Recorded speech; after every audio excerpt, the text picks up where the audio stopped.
Holy hell in a handbasket, maybe even two handbaskets.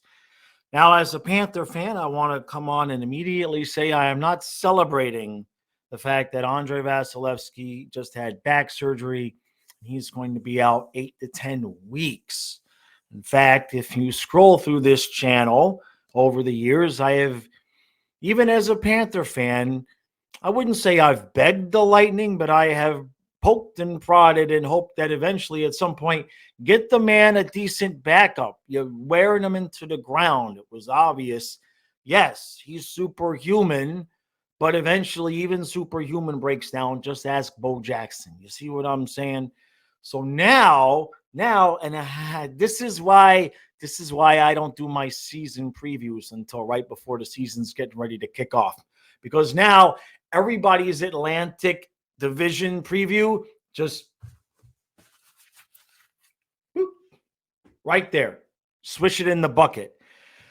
Now, nobody was really, well, actually, I don't want to say nobody. I was one of the ones that kind of thought Tampa Bay was going to be a little bit rested, a little bit with the pressure off of not trying to repeat, and they already got their cups and the whole thing.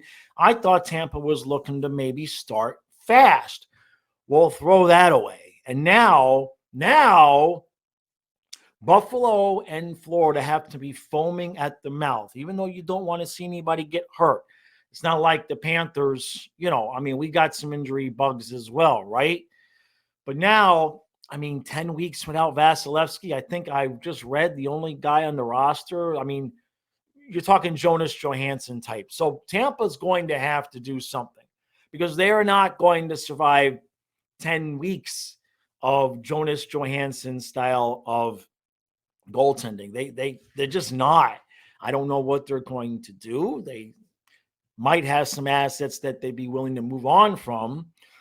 But this is big, big, big news in the Atlantic Division. This is going to, unfortunately, help everybody else. And now when you start talking about the top three, Toronto has to just be like sitting back in their chair, just watching everybody else fall apart. Boston lost most of their players. Now Vasilevsky's out. They're watching the Panthers with their injury situation. And Toronto's just kind of be sitting back. And really the only question you should ask about the Leafs is how are they going to screw this up? Because they will. They will. So now who gets that quick start in the division, right? It could be the Panthers. The Panthers have their goaltending intact, and Spencer Knight looks really good right now. It's been a couple of light preseason games, but he's looked pretty good, despite what the score said yesterday at 4-1. So even if Bob doesn't start the season off so fantastic, I think Knight will be there to pick things up. If the Panthers defense can gel enough to have an even mediocre start, not a bad start, they should probably find themselves in the top three in terms of, to start the season, right? The first couple of months. It'll be interesting to see because that's kind of the timeline for at least Montour to come back, if not Ekblad. So this is huge. At this point, you have to make Toronto the favorite in that division, but with an asterisk, okay?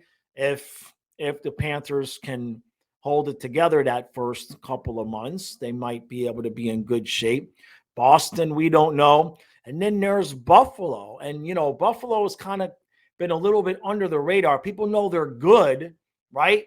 But Buffalo's kind of been talked about as maybe third place, maybe getting in that wild card spot.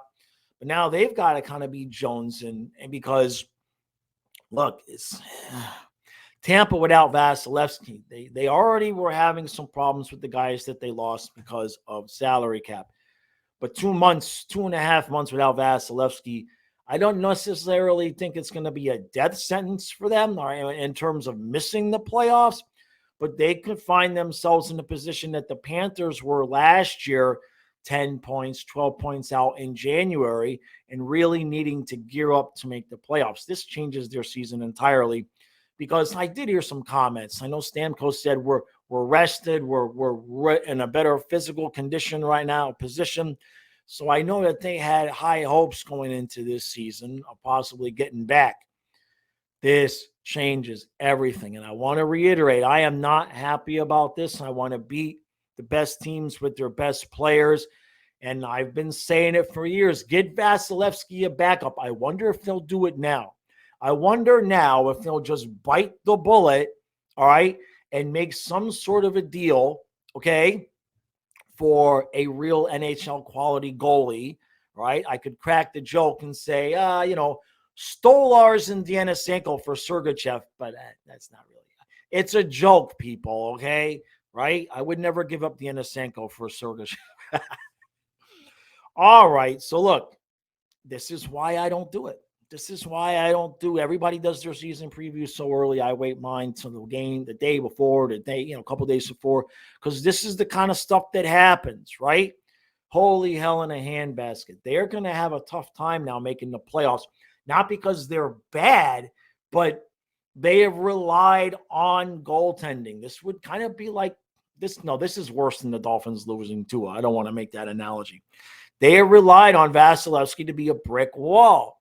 And it didn't take rock scientists to figure out when you keep plowing things into the brick wall, even eventually a brick wall is going to start having chips and eventually break down. I hope, last thing, I hope this is a minor temporary setback for him. He had the surgery. He rehabs. He comes back. He's the Vasilevskiy of old because he's not an old guy. Okay, he's still a young guy.